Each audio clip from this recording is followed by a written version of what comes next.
The crew under the fiberglass body getting ready to go as funny car racing coming up next. But first, let's join Steve. Trying to keep Raymond Beadle out of trouble is no easy matter, so I've cornered him here, and we'll have him do a little forecasting for us on the funny car semifinals to come. All right, what do you think of the Kenny Bernstein Al Sigrini race here on the ladder? Well, Kenny's got the momentum now that he beat Perdome, and over Sigrini, I'll probably give Bernstein the favorite about 3-1. Okay, now the other half of the semis. We've got Frank Hawley, the Chi-Town Hustler, and Tom Anderson. I think you have almost an identical situation. Hawley with Austin Coyle there, they run awful good, and I'm going to give about 3-2 over Anderson. All right, thank you, Raymond the Greek. Steve will be keeping track of Raymond's predictions in these next two races.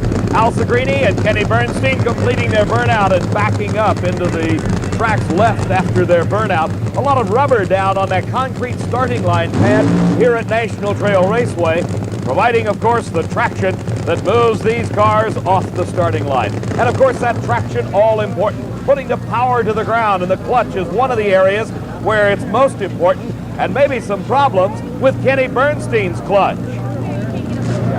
No one is finding any consistency today. No, they're not at all. It's because the racetrack is, as you know and we know, a shaker right now, and until you find the combination that can get down the shaker track, that's what happens. One runs good, one runs bad. Hopefully that one will teach us something.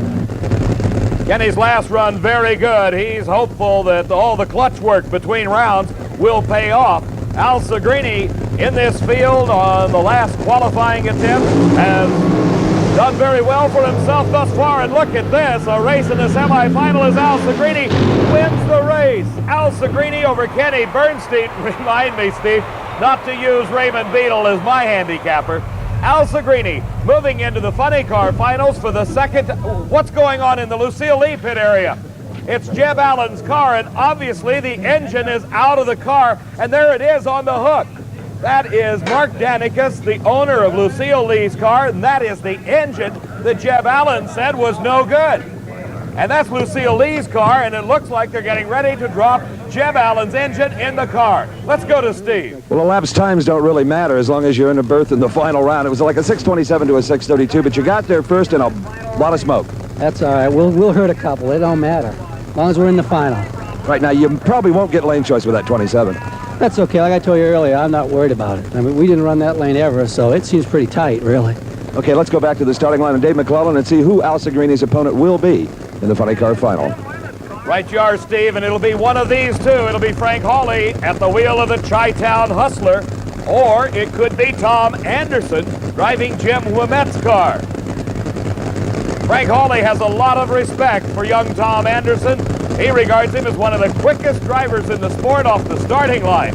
Both drivers taking their good sweet time and getting into the staging beam.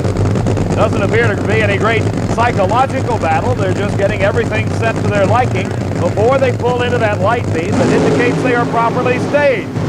The two cars leave the starting line as one as Frank Hawley pulls ahead at the finish line.